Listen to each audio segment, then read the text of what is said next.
Yo, what is up everybody? Welcome back to a brand new video here on the channel. So hope you guys are all having an amazing day today. And in this video, we're going to be going over how to make an anti-Namaka base. Now, a disclaimer, this does not mean you'll never be built or beat by a Namaka.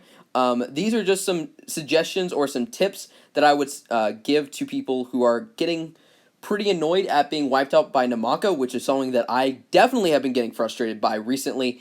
I've made a couple changes to my base, and I found it to be very successful. I've not lost to a single Namaka since I've changed it, right?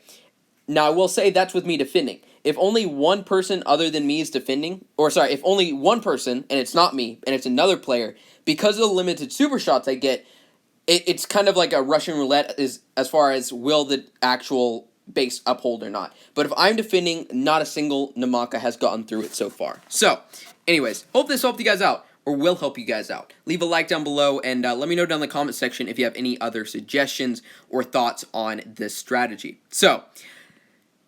First thing, and this kind of goes for an anti-any dragon, is good gear. A lot of people complain that, oh, my base isn't stopping anything, and I ask them what kind of gear they got, and they're like, oh, I got, like, epics, max. I'm like, no. Alright. Honestly, in my opinion, these days, before offensive gear, I would go for defensive gear. Defense is crucial, especially in Atlas. The longer it takes for someone to take you out, the less likely you're to get anti-sniped, which means it will save you troops in the long run. So that would be my personal suggestion, just to everyone. If you are newer to the game and you're trying to figure out what you should do as far as like Atlas gear-wise, definitely go for the defense gear first.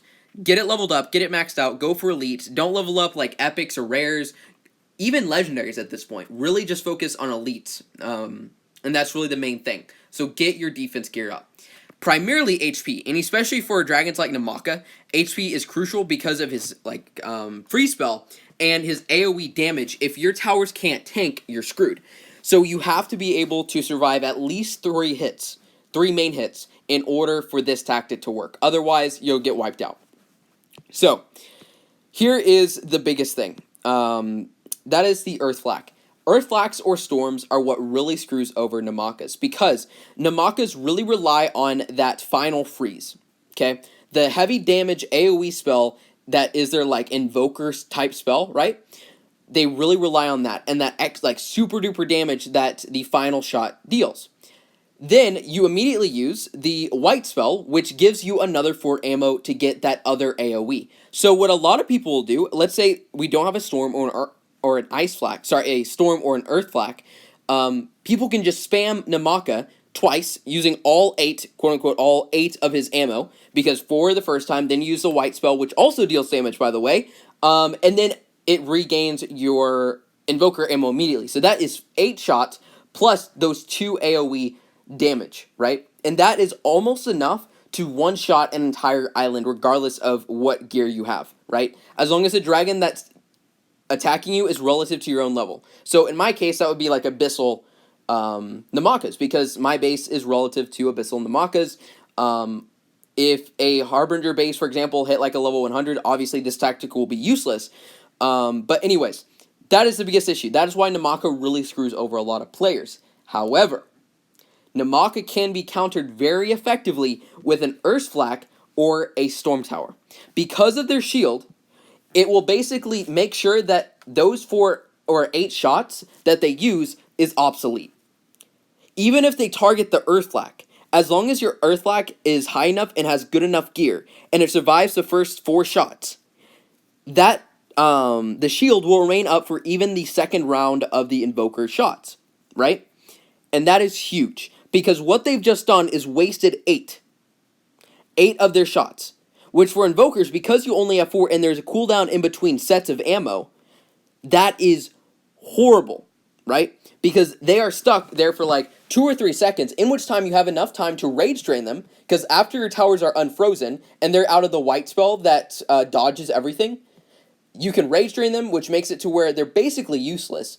And sure, they can keep freezing as long as they want, but as long as they don't kill this Earth Flak, you can continue to shield everything and just let your towers kill the Namaka. Now, as far as the placement, I would definitely put it up front. especially Storm Towers, because Storm Towers have a slower super shot firing speed than Earth Flaks. Earth Flaks actually have a little bit of faster firing rate. So technically you could have it in the back, but it is not necessarily as effective, and there is a chance that Namaka can actually freeze the Earth Flak before it gets the shield off, which makes this entire video pointless. So I would put the Earth Flak up front, make sure that it actually gets the shields off. If you have a Storm, that works as well. Just make sure you have it up front. Mine is in the back because of Ronins, because this isn't actually really even my kill island. My kill island is the middle. This is just like random lower level towers. Lower level, quote unquote, level 80s, but you get my point. It's not like my main kill area, right? So anyways, that is the main thing. Storms and Earthflaks are really good against the Namakas. Archer towers are also good because Namaka, like a lot of dragons these days, has elemental resist.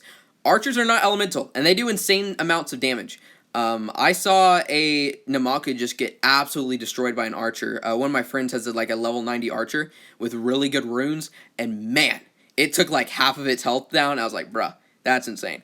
I'm debating getting an archer myself, specifically because a lot of dragons have elemental resist these days, which I think PG's getting rid of because we didn't have it on Meglock, we don't have it on the Hunter this season. We're getting back to like single elemental tower resists, right? Like Dark Flak, Fire Flak, not elemental resist, period. So that's good. I think that was a little bit overpowered in a sense. But anyways, let me know if this helped you guys out. I hope it does. It definitely has worked for me, so I can say from experience it is effective. But you need to make sure that your towers are decently leveled for your level. You have good gear, you have good runes. Because if you don't have good gear, this is pointless. And that's why a lot of people who complain to me, I'm like, bruh, just get good gear. A lot of issues can be taken care of just by getting your HP up, because it makes your towers more tanky, which means that repairs are going to be a lot more effective, because repairs are percentage based on your HP. So if you have better gear, you have more HP, it's going to be like exponentially greater as far as like repairs, being cost effective, I guess, right? Because if, for example, repairs 10% of 10,000, that's going to be 1,000. But if your towers have 20,000 HP, that's 2,000 HP. So that's an extra 1,000 HP, but it's the same hammer, right? Same consumable. But anyways, you get my point. Make sure you get gear up. So yeah, anyways, hope you guys enjoyed it. Let me know in the comments section, and yeah, I will see you guys in the next video. Peace out, fellas.